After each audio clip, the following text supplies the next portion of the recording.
You're listening to NPR News. From WXXI News, I'm Jasmine Singer, and this is Environmental Connections. Today's Environmental Connection begins at dinner, in your house. Picture it. You're sitting down at the dining table, the day winding down as you prepare to eat with your family. So, what are we having tonight? A steak? Chicken fingers? A hearty minestrone with beans and vegetables? Maybe cereal? Hey, no judgment. The thing is, what's on our plate, it's not just a meal. It's a microcosm of our relationship with the world. Whether we're savoring a family recipe, a takeout favorite, or something new, our dinner choice is a deeply personal decision with profound global implications. On today's episode, we're diving into the intimate connection between our personal dining habits and the health of our planet. We'll explore the latest insights into how what we eat might be affecting the earth. And we'll discuss innovative food solutions that promise a brighter, more sustainable, and possibly healthier future. But what are these solutions? Are they meat that doesn't come from animals, but from breweries? Community gardens that double as carbon sinks? Or maybe the solutions require a complete reimagining of what we do and don't eat when we sit down to dinner. With that, in the spirit of full transparency, I want to share with you that 20 years ago, almost to the day actually, my own journey towards making me a more conscious food eater led me to ditch all animal products. And it's been a wild, delicious ride for me. But of course, that's my story, and we each have one unique to us. Today, we've brought together some thought leaders to shed light on how we can each make better choices, starting perhaps with dinner time. Joining us today, we have Nate Salpeter, the co-founder of the climate sanctuary Sweet Farm and cultivated meat enthusiast and innovator. Nate joins me in the studio today. Welcome, Nate. Hey, it's great to be here. So excited to chat with you. I know a lot of people are already saying, huh? We'll get to that, huh? Also joining me in the studio is Ted Barnett, MD, also the founder and CEO of Rochester Lifestyle Medicine and board certified in diagnostic radiology, vascular and interventional radiology, and lifestyle medicine. Welcome, Dr. Barnett. Thank you. It's great to be here. I'm very grateful that you're here, and I know you were very busy, so thank you so much for making time for us. Then joining us remotely, we have Dr. Olivia Auclair, a recent PhD graduate from McGill University and primary author of a study published earlier this year in the journal Nature Food that modeled the nutrition, health, and climate impacts of partially substituting animal with plant protein foods in Canadian diets. Welcome, Dr. Auclair. Thank you so much for having me. Thank you for being here. I'm so excited to chat with you about your recent research. And also joining us remotely is climate scientist Dr. Jenny Jay, a UCLA professor and creator of Meals for the Planet, which calculates the carbon cost of meals. Welcome, Dr. Jay. So happy you're here. Thank you. It's great to be here. I want to pick your brain so much. I wish we had 10 hours for today's panel. Before we chat with our experts, let's ground our conversation in some findings from a report published by the United Nations' Food and Agriculture Organization titled Livestock's Long Shadow. Released way back in 2006, this report illuminated the environmental impacts of the global climate livestock sector, pointing to the urgent need for action to mitigate these effects. Livestock's Long Shadow stated that the livestock sector is one of the top contributors to the most serious environmental problems at every scale, from local to global, including land degradation, climate change, water shortages, water pollution, and loss of biodiversity. According to the report, the livestock sector occupies about 30% of the planet's land surface and is responsible for 18% of greenhouse gas emissions measured in CO2 equivalent. That's more than the entire transportation sector combined, with projections indicating a potential doubling of meat production by 2050. The report emphasized that the environmental impact per unit of livestock production, it must be cut in half, just to avoid exacerbating the current level of environmental damage. So, what's for dinner for those of us trying to repair our planet nearly 2 decades after livestock's long shadow uncovered these critical issues? Are we at all closer to mitigating the environmental impacts highlighted in the report, or have we fallen further behind? Since it came out, scientists have been working on all sorts of schemes, such as capturing methane by placing domes over manure lagoons to address the climate impact of animal agriculture. But creating and capturing methane still means it'll be burned at some point down the line, so it raises the question. For those of us trying to do our part to repair the planet, what is for dinner? Let's turn to our experts. I'd like to start off with Dr. Ted Barnett. Dr. Barnett, you are a board-certified doctor in lifestyle medicine where the focus is on healthy eating choices to combat disease. But in your work with Rochester Lifestyle Medicine, you've also focused on connecting the health of the people to the health of the planet. So can you explain how they're connected? Well, sure. I'm actually, my main board certification is in interventional radiology and diagnostic imaging. Excuse me. But I did become board certified in lifestyle medicine when they gave the inaugural examination back in 2017, because it's a strong belief I have in basically low-tech solutions. I call myself the high-tech doctor with low-tech solutions. And, we became vegan back in 1991. And basically the reason at the time was for environmental reasons. I was really interested in doing whatever I could for the planet at the time. My wife was also very interested in the animals, and so that was kind of the why we became interested. But I've considered myself an environmentalist all my life. I've been a member of the Sierra Club since I was 18, and we had 2 little kids at the time in 1991, and we decided after reading the literature that not only was this a perfectly safe diet, but it was actually the healthiest diet, was going on a whole food plant-based diet. So it was pretty clear to me it was best for the planet because it uses fewer resources, generates a lot fewer greenhouse gases, much less land use, less pollution. So to me, it's obvious that plant-based nutrition is much better for the planet. What wasn't obvious to me at the time was that it was healthier. So I did a lot of reading. I read the works of Dr. Dean Ornish, John McDougall, Michael Clapper, and all those sort of pioneers who before that had basically established that a plant-based diet is much healthier, including Dr. Dean Ornish, who published a randomized controlled trial on cardiac disease, showing that you could actually reverse heart disease with a low-fat, whole food plant-based diet. So to me, it was a no-brainer at that point. It's clearly better for the environment, which I'll let other people talk to because I'm sure that there's more experts here on this panel about that. But to me, as a physician, the most important thing was demonstrating that this was healthy for basically everybody, including our growing family. Our son hadn't even been born yet. He's been vegan since before birth. And these 3 kids now are in their 30s are all doing great. So we did kind of an experiment on our family, like any good parents. So Dr. Barnett, when I mention soy, people tend to tell me that either it's unhealthy or that we're tearing down the rainforest to make tofu and soy milk, and I should stop eating them. What are your thoughts on soy?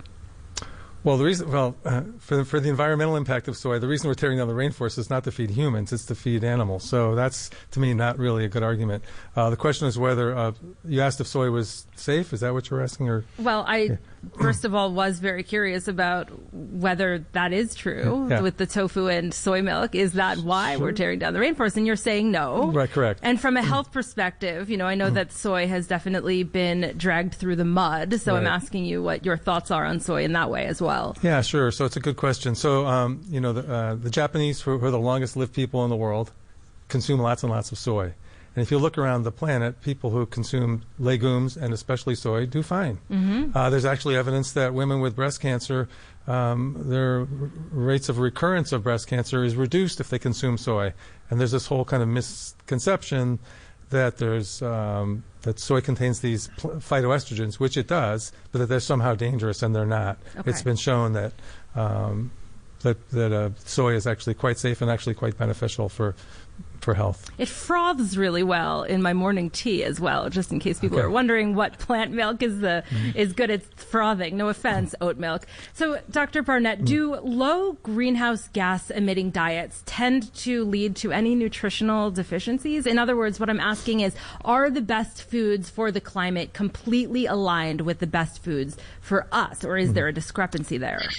No, I don't think so. I don't think there's a discrepancy. In fact, you can turn it around. The plants that are making us sick are also making the planet sick.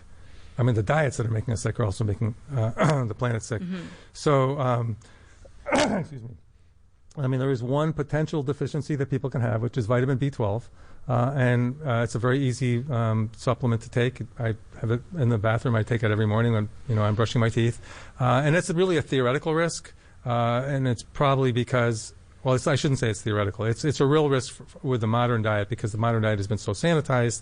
You find B12 in soil and food that hasn't been, sterilized. But B12 is actually a bacterial product. It's not an animal product, but it is deficient in a plant-based diet that has been, very clean. Right. So it had something to do with the soil. You were saying that it used to be in the soil and now not so much. So that was, and probably in the water too as well. Right. So I have many more questions for you, Ted, but hang tight. Absolutely. Let's turn to Dr. Auclair. Dr. Auclair is a research associate at McGill University in Montreal, where she earned her PhD and works on research into sustainable diets. Dr. Auclair, before I get into my questions, I'd like to revisit what I disclosed in my intro, which is that my wife and I are long-term vegans, and since we both went vegan, we heard, but you'll waste away without protein more times than we can count. So, as a diet scientist, can you talk more about protein? How much do humans need, and how much does the average North American consume now? Yeah, for sure. I think that's like one of the biggest topics. Whenever you tell somebody like, I'm a vegetarian, where are you getting your protein? Oh my God, protein. So, for sure. So basically, it's pretty well known that animal foods typically contain more protein than plant foods. So there's protein quantity. There's also protein quality. So there's 9 essential amino acids that we need to get from foods because our bodies can't produce them. And so animal foods are typically deemed high quality because they contain all 9 of these essential amino acids. Plants, on the other hand, typically are lacking in one or another, but there's a pretty simple solution to that. It's eating a variety of different foods and consuming a balanced diet to get all those essential amino acids. So how much protein do we need? The recommended dietary allowance is 0.8 grams of protein per kilogram of body weight per day. So for a 150-pound individual, for example, that's 68 kilograms, they need about, 55 grams of protein per day. So animal products typically contain more protein. I would say between maybe 20 and 28 grams of protein per 100 grams of foods. Plants contain somewhat less protein, but there's still, like, seeds contain about 22 grams per 100 grams of food. And how much do we consume? That was the other part of your question. On average, North Americans consume around 80 grams of protein. So most people are getting enough protein. There is, however, certain demographics that we know are not getting enough, and that's really older adults. And there's also some evidence saying that older adults and the elderly might need more protein, might have higher protein needs, and that's because of sort of when you get older, you're at a higher risk of sarcopenia, where your muscles start to break down, So those are some considerations. What about athletes? Can athletes get enough protein from eating plants? Definitely. I mean, there's like tons of athletes out there that are vegan or that are consuming plant-based diets. I think it's really just maybe being a little bit more organized and watching your intake of different foods, but consuming a variety of foods and having a balanced diet, I think is key to getting enough protein. Okay. So thank you for that. I'm going to just bring around a recording of you saying that, and whenever anyone asks me if I get enough protein, I'm just going to play it. Thankfully, people are asking it less and less. But everyone knows, Dr. Auclair, about transportation, but people don't seem to be aware of the climate impact of food, in spite of that long ago UN report that we were talking about. So how relevant is agriculture in greenhouse gas production? Yeah, so food system emissions account for about 30% of global greenhouse gas emissions. So that's like a huge chunk of global emissions. And there have been climate modeling studies that have shown that emissions from the food system are in a trajectory that could actually preclude the Paris Agreement targets, even if all non-food fossil fuel emissions were halted. So really changes, a combination of interventions relating to the food system are needed to really achieve these targets. So that includes things like improving production practices on the farm, reducing our food loss and waste, which accounts for a ton of greenhouse gas emissions and environmental impacts, but also shifting our dietary patterns towards consuming healthier diets and diets that contain more plants. So this study showed that combining these interventions would actually we'd be able to meet those Paris Agreement targets by combining those interventions. So obviously we have to eat, right? I frequently have to eat. So we can't get that number to zero. But Dr. Auclair, how much of that impact can we eliminate by changing the way we eat? So how much can we? Well, so in my study where we did partial replacements of red and processed meat or dairy with plant protein foods in Canadian self-selected diets. So we looked at what Canadians were eating, typical diets, and we modeled simple partial replacements. So either 25 or 50% of people's red and processed meat intake or dairy intake with a variety of different plant protein foods. And what we found is that by making that simple change of reducing our red and processed meat intake by half and replacing those grams with plant protein foods, we found that there was a 25% reduction in individuals' diet-related carbon footprint. So you can reduce your diet-related carbon footprint by 25% just by cutting your red and processed meat intake in half, which I think is something that is probably more feasible for people to do, maybe than, uphauling their dietary patterns completely or excluding certain foods altogether. We're still living in a society where meat is at the center of the plate. And so I think what these sort of scenarios and what these findings show is that it's possible to make an impact that have co-benefits for your health and also for the planet without having to make these very big changes. And final question for you for just right now. When you are figuring out the greenhouse gas impact of a particular food, what do you count?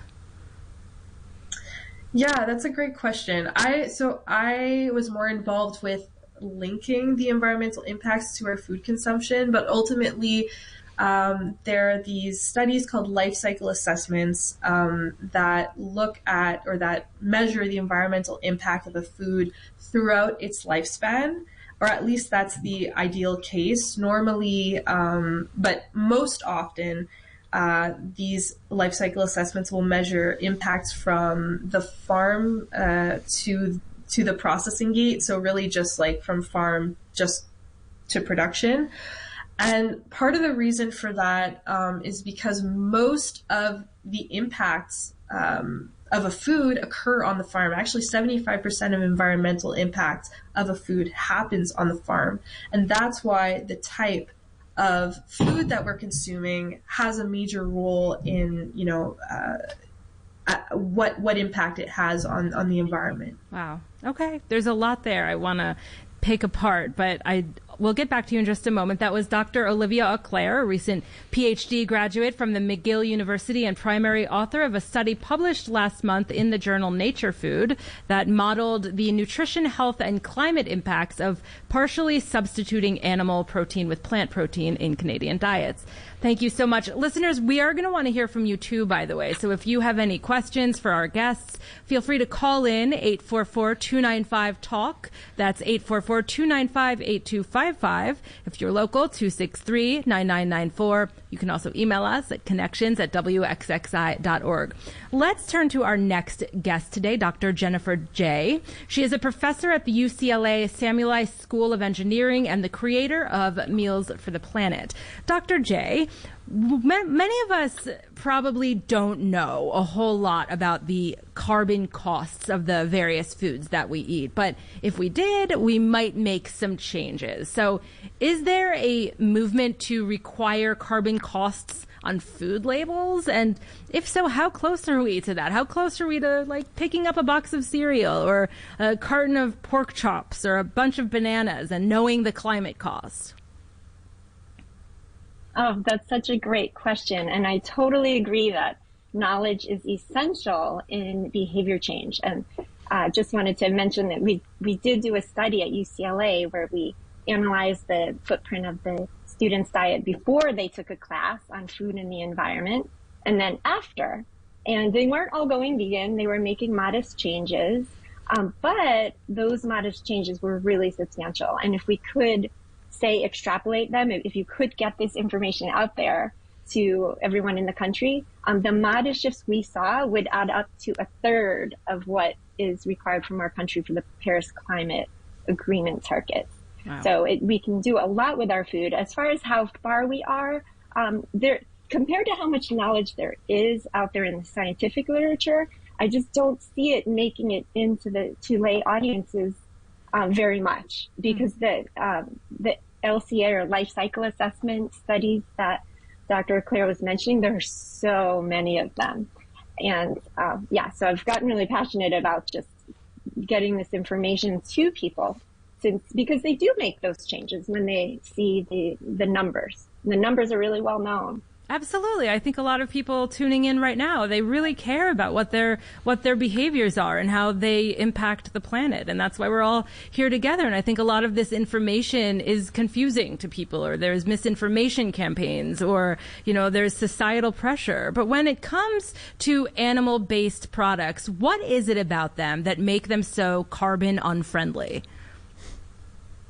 Yeah, another great question. So basically, they're inherently inefficient because you do need to feed the animal a lot more calories than you get out of it. So, and that's just because a lot of the calories the animal eats goes to keeping their body warm, or if they get to move around, or the calories are lost in the manure. So there's a lot of inefficiency there, and it's actually just a small fraction of the calories going into the animal that come out into meat that people eat. Like you mentioned soy earlier, and I completely agree. There's soy being grown on prior rainforests, but the vast majority of it is going to cattle.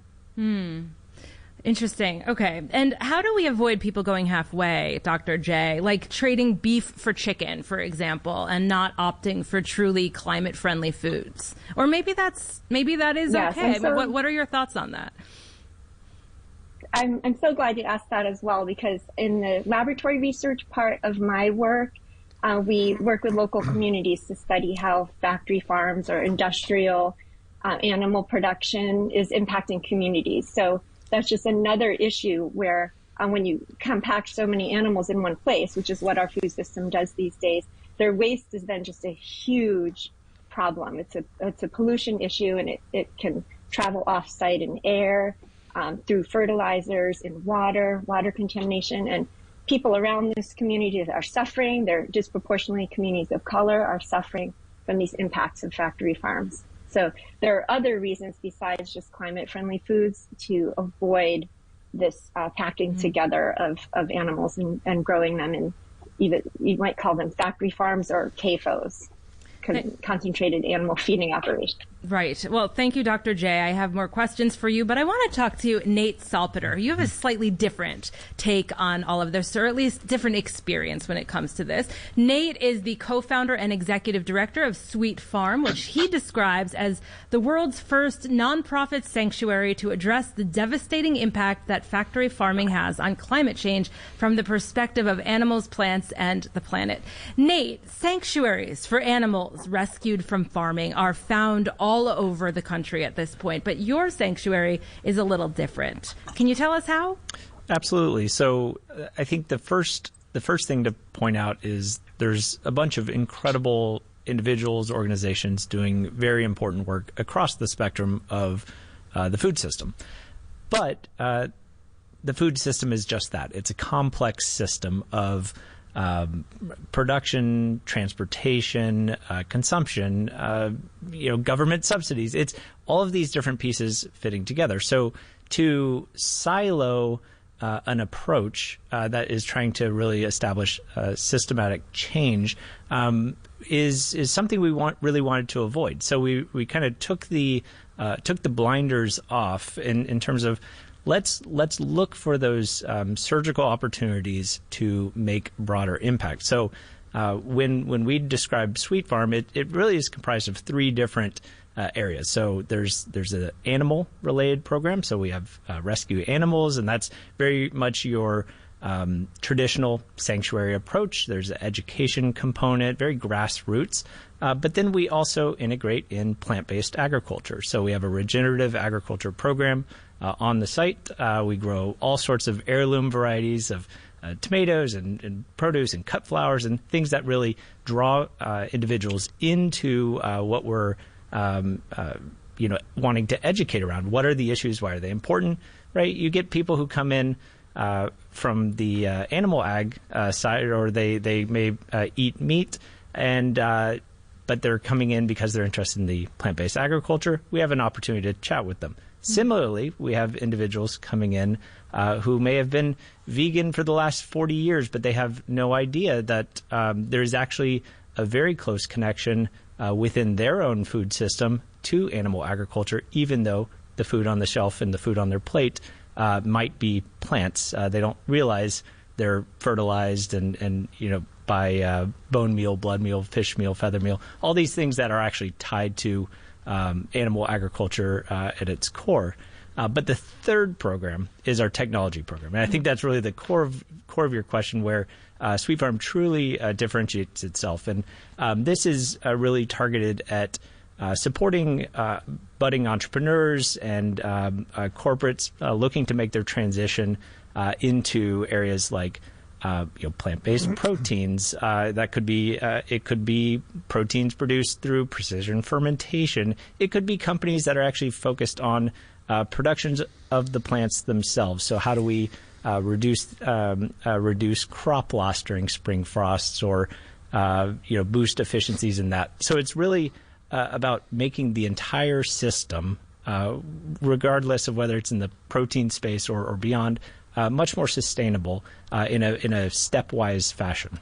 I want to talk about both precision technology as well as cultivated meat. But let's start with, first of all, where is the sanctuary located? So we are located on Seneca Lake in Himrod, New York, very close to Pinyan. So shout out to all my Pinyan people. Wonderful. And by the way, can people visit? For people who are listening to this, do you have a visitors program? Yes. So Sweet Farm is a nonprofit. You can find us at sweetfarm.org. And if you're not local, we also have a virtual education program. Fabulous. So aside from plant-based foods like Impossible Burgers, as technology continues to advance, a climate-friendly diet might begin to include cultivated meat, which some people know more as lab-grown meat. I think that's not really how it's referred to anymore, but I still think that some people think of it that way. So can you describe what it is and where we are now? Can people eat it now? Yeah, so I'll start with a little bit of a high-level definition. So cultivated meat is meat. It is biologically identical. It is the premise is you take an individual cell and you put it in an environment that is convinces that cell to turn to 2 cells, 4 cells, and grow in the same way that an animal out in the field or in a CAFO is growing their own muscles. The difference, though, is you don't have the ethical and the environmental baggage that goes along with that. So it is meat. You have a number of companies out there that are producing everything from fish to chicken, beef, all the way to fat. There's actually a great program we chatted previously on discussing with a company called Mission Barns that is producing the actual pork fat that you would find in a protein product, a bacon or meatball or whatnot. And that can actually be added into, say, a plant-based product to achieve the same flavor and cooking profile as you would find in a traditional meat product, but with a much lower carbon footprint. It doesn't say anything about it being healthier. Certainly those aren't the claims. This is much more about it being approachable and something that the broader population can actually get behind, because food is personal, like you said, and trying to create products that enable people to make that inherent impact in their own daily life, in their own daily choices that improve the trajectory that the Earth is on is an important piece of the puzzle. And it is just that. There are no silver bullets, but this is something that I think is fairly exciting, in addition to some of the other technologies that are coming out. Well, and we have to go to a break soon, but before we do, I want to talk to you about precision fermentation, because I know nothing gets you more excited in the world than talking about this. So what does that mean? What exactly is it? Sure. So fermentation is a process, a technology kind of discovered, and not invented by humans, but more harnessed by humans for thousands and thousands of years. I think the first documented case was like 12,000 years ago in China. But precision fermentation is this premise that you can take yeast, the same way that yeast is producing beer and alcohol in a brewery. You could actually have a little conversation with those yeast bacteria and convince them to produce different proteins. So this is actually how humans have made insulin for treatment of diabetes for decades. However, and this was prior to that, it was harnessed from a pig pancreas, I believe. But it's an established technology, something that humans have gotten behind. However, now we can harness it for producing proteins that you might want to find in the food aisle. So eggs, for instance, eggs have 100 different proteins. We can now produce egg proteins in that same way. There's a company called the Every Company that is doing just that. You see this across a number of areas, a number of products within the food space and out. So really exciting.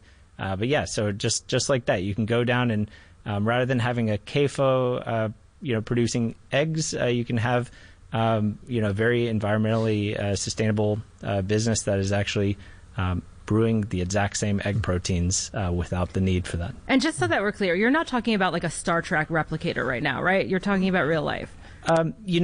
There's a elegance of drawing that comparison, but Okay. This is real life. Okay, this is real life, and this is real life. This is Environmental Connections. We're going to be back in just a moment. I want to talk with Dr. J and Dr. Auclair about what it's like doing the work they do in cattle country. We'll be right back. I'm Evan Dawson. Monday on the Next Connections. You might have heard that there's an eclipse coming. 1 week away from Eclipse Day, we have an Eclipse 101. Everything that you need to know, and a last check around our region as we make those final preparations, preparing for the eclipse Monday on Connections.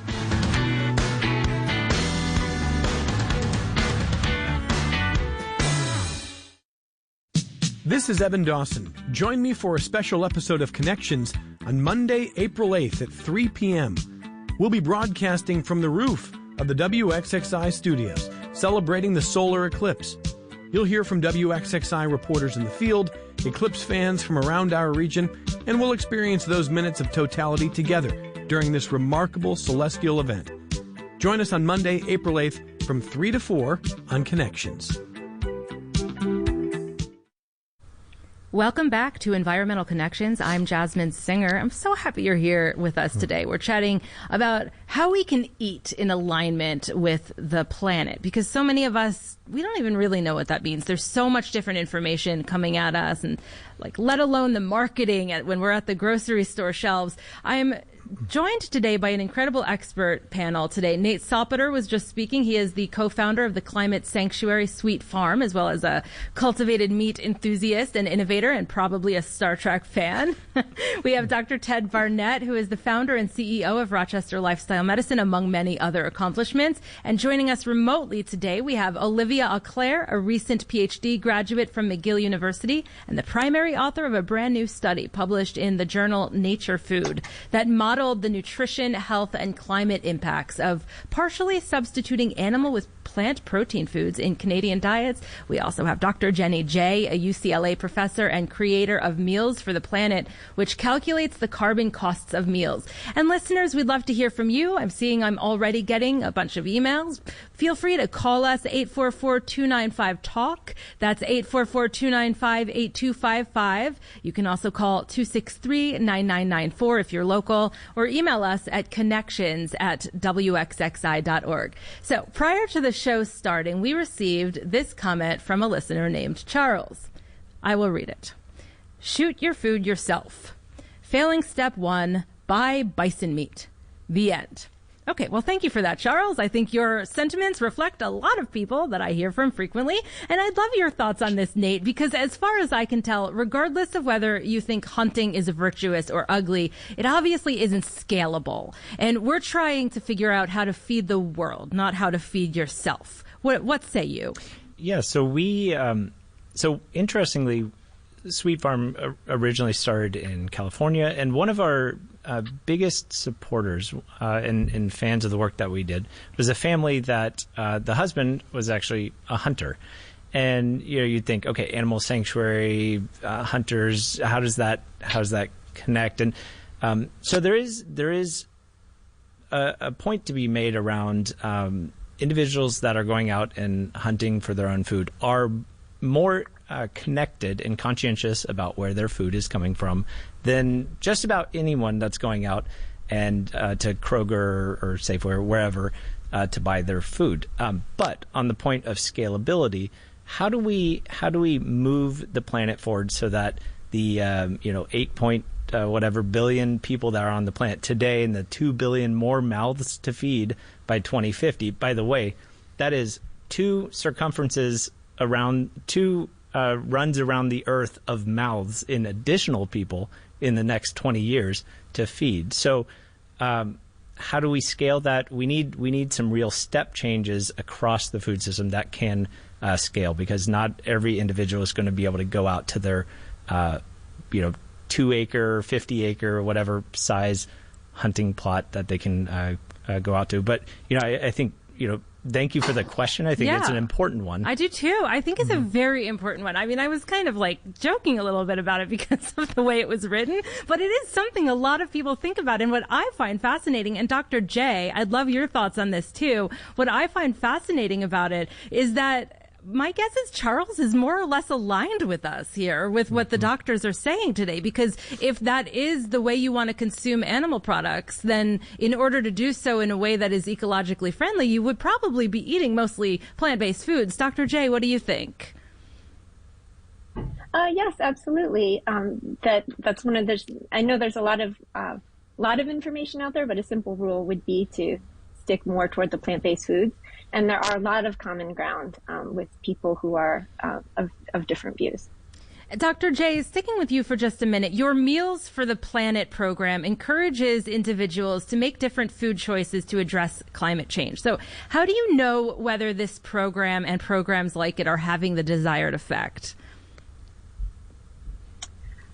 Oh, let's see. Well, we just keep on trying, and we do study as much as we can the behavior changes that are going to be necessary, because it's very clear we do need to make dramatic changes to the food system in order to achieve even less ambitious climate targets, even 2 degrees C. We need major changes, and behavior shifts are needed. And so we see all kinds of different things happening. Like one meat initiative is called Default Veg, where instead of having the default be a meat and have the plant-based eaters have to opt in, if you kind of flip things up, then meat eating people can still have their choice, but they're less likely to have to take that extra step and ask for it. So that's one type of initiative. And there are many initiatives that are out there. The school lunches are changing in some areas, and that can have quite a big effect as well.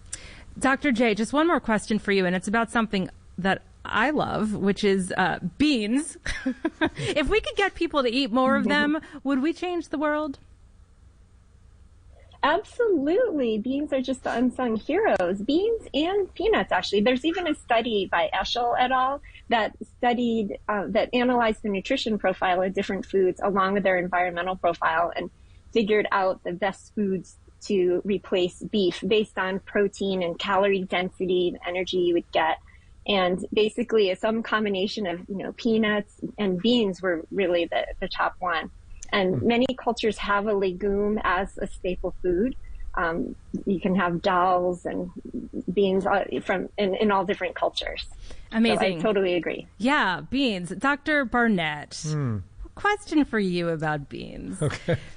Okay, so if we did get people to eat them and digest them, how would we deal with the obvious problem that frequently comes with beans? Dr. Barnett, what say you? Well, we do have people who come to us who do make a switch over to a plant-based diet, and most people actually tolerate it pretty quickly. In fact, the way we teach is through a jump start, which is we tell people to do it all at once. There are some approaches to have a gradual approach. We have a all at once approach. That's why we call it a jump start. And there are some people who do have a little bit of trouble with gas and a little bit of indigestion, but those people can add beans in a little more slowly, but usually within a week or so. Most people have made the adjustment. It's really your microbiome that's changing. It's the little guys who live in your gut, the microorganisms who are have to change. And for a lot of people, it changes pretty quickly. For other people, it takes a little bit longer. But listen, we've been doing it for over 3 decades, and I love beans. So. Yeah, no, beans are magical food. I'm reminded right now of that SNL skit from I would say probably the early 90s with Molly Shannon, where it's actually an NPR. You know what I'm talking about, Nate? Where they were talking about about beans. Yes, exactly. That's what I feel like. All right, let's go to some of our listeners. We have Fred on the phone. Fred wants to talk about some emissions. Fred, you're on Environmental Connections. Thanks so much for calling in. What's your question? First of all, thank you, and thank you so much for having this particular version of Connections out there. It's been needed for a long time, and I'm delighted. There's a large amount of fossil fuels that are required to power the heavy farming equipment and machinery, to process the foods, to refrigerate the foods during transportation and storage, and to produce the packaging that's needed to wrap all those things. And the amount of energy and emissions from the production of fertilizers and pesticides, it can add another 10 to 15% to the total, what I like to call food print of our diet. And I think that we also have to take a look at, with regard to the transportation of food from source of growth to consumption. Right now, you go to any grocery store and you see blueberries being flown in from Peru. That's almost trying to figure out the obscenity of flying things a quarter of the way around the world so that we can have something on our cereal. So it's where we get our food, and you can say it costs so much to have the stuff shipped across the country, around the world, but you can grow it for free in your backyard. Yeah. Well, thank you so much for that. Dr. Auclair, I see you nodding vehemently. Do you have any thoughts on that, what Fred is talking about here? Yeah, for sure. And those impacts are often not really captured in these life cycle assessment studies because, like I said, most of the impacts occur on the farm, about 70% do. So those are very important considerations that I think more studies are coming out looking at these particular like points along the supply chain, which is really great. It'll give us a better, more comprehensive understanding of the impacts along the entire supply chain. So, but I think we need to take a step back, and I think we also need to kind of evaluate sustainable diets from, you know, as what it is. It's a diet, and not fixate so much on individual particular foods per se. I think just this idea of we need to be consuming more plant-based foods, more fruits and vegetables, more plant protein foods, more whole grains into our diet. That is just a key message that I think we should emphasize, and not fixate so much on, okay, this food was flown in from this country, maybe I shouldn't be eating it. We don't eat enough plants. We don't eat enough fruits and vegetables to begin with. And this has implications for the environment, but it also has implications for our health and for our nutrition. And so we need to think about it that way too. And there are other considerations like cost and cultural acceptability that are equally as important. So those are just my thoughts. Thank you for that. I want to get to just one or two of our emails. Patrick wrote, the knowledge of the carbon output regarding protein will not change the fact that I work out in the cold in construction, and a leafy green salad cripples me in the middle of my day because that doesn't make the fire burn. Just for the record, I wouldn't eat that in the middle of doing environmental connections either. Carbohydrates, fats, proteins make the fire burn so that you could stay warm and stay alive and stay coherent, so that we could build critical infrastructure for our scientists to drive on their hybrid and electrical vehicles. Oh, you passed me on the road. If you don't touch this email, you're doing this hour-long program of this a disservice. We know the human being gained its superiority in the animal kingdom, its ability to categorize, hunt, and consume protein. Who wants to take that one? Because I'm actually really grateful for this as well. I hear this all the time. And Nate, what do you think? So the idea that protein must be sourced from meat is an argument that is heard over and over and over. But it's well established. We can get that from beans, legumes, peanuts, broccoli. Right? There's like all sorts of protein. The gorilla and the elephant do not eat meat, right? So that I think talking point is one that has been built on years and years of sort of societal conditioning in a way. It is not an individual's fault. That that's just how society has kind of been talking about these things. In terms of how do we move the needle, in terms of getting people thinking about protein, thinking about their diets differently, there is a shift that is occurring. You have a whole generation of Generation Z, millennials, people that are not just shifting their diet, shifting their choices, but also shifting their career paths. You have this new idea of climate quitters. People are, 51% of individuals are considering leaving their current job to go work for an organization that is aligned with their goals. 35% already have. 44% of those are millennials. So there is a interesting shift in sort of thought process across these different areas, from diet to everything you're choosing, whether it's your electric car, whatnot. I just want to kind of highlight that it comes down to a broader shift in sort of thought process. Yes, and Dr. Barnett. Sure. Listen, when we talk about protein, we're falling into a trap. People talk about protein foods as if somehow they're different from all the other whole plant foods. If you look at the percentage of calories from protein in whole foods, you'll see that almost all whole foods contain enough protein.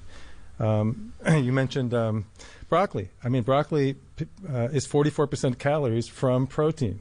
The plant foods that are highest in, we think of as being highest in protein, like beans, are maybe 25% calories from protein. We only need about 10% of our calories from protein, or maybe less, maybe 8%. But let's round it up. Let's say it's 8%. And so white potatoes are about 10% calories from protein. So there's enough calories in protein calories in potatoes so that you're not going to become protein deficient. What happens is potentially, when someone's standing there asking me, where do I get my protein? And they're holding a bag of potato chips and their soda. I'm saying, well, where are you getting your protein? Because those white potatoes that were 10% calories from protein are now 5% calories from protein because you've put all this oil in there, and the soda's obviously got no protein. So if we have an allowance of a couple of thousand, maybe 2,000, 2,500 calories a day, and we're getting it from whole plant foods, we're going to be getting enough protein. It's not really even an issue. And yet, Dr. Barnett, just really quickly, because we're actually, unfortunately, running very low on time, and I know there are some callers still out there, so I apologize that we're not going to get to everyone here, though clearly we're going to need to discuss this topic further in the future because there's so much to talk about. But Dr. Barnett, surely you hear from people like that person I just mentioned his email. Surely people come to you all the time and say, absolutely not. I work in construction, or this is not for men like me, or what have you. So can you just speak to that? Where do you meet these people? How can they address this issue in a way that works for them? Well, first of all, they should consider watching the movie The Game Changers, which is about the strongest people on the planet, plant-based athletes who are living on an entirely on plant-based diet and building extraordinary bodies and physiques. And I run a 5K every morning when I get up before I go to work. So and I'm doing weightlifting and all that stuff myself, and that's all on plants. So I try to walk the talk, but I wouldn't eat a green salad if in the middle of running or in the middle of a workout. I would eat something that's calorically dense. Yeah. The thing to remember is there's lots of whole foods can, as a percentage of their calories, have a lot of protein and lots of nutrients, but they're not necessarily calorically dense. The reason we like legumes and grains is because they're calorically dense, so we can get a lot of those in at a time, and we're not going to become hungry. We get so I would say to him, he should find a bean burger or whatever, something that he wants to have for lunch.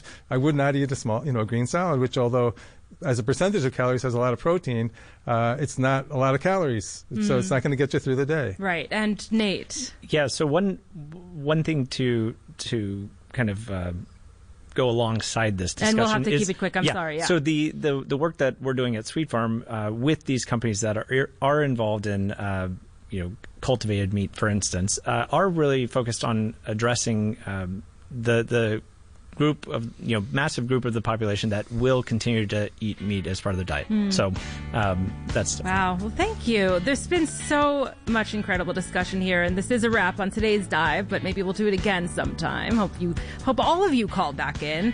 What we eat, it impacts the world around us, and this is just the beginning of a way to think about it and see what shifts we can make in our own lives that make sense for us. It's going to be different for everybody. Nate Salpeter, Dr. Ted Barnett, Dr. Olivia Auclair, climate scientist Dr. Jenny J. Thank you all so much for being here. It really is pretty amazing, isn't it? Because every time we sit down to eat, we've got a chance to do something good for the planet. So maybe next time you're about to dig in, think about where your food came from and how it got to your plate, because small choices can lead to big changes. I'm Jasmine Singer. Thank you for joining me in making today's environmental connection.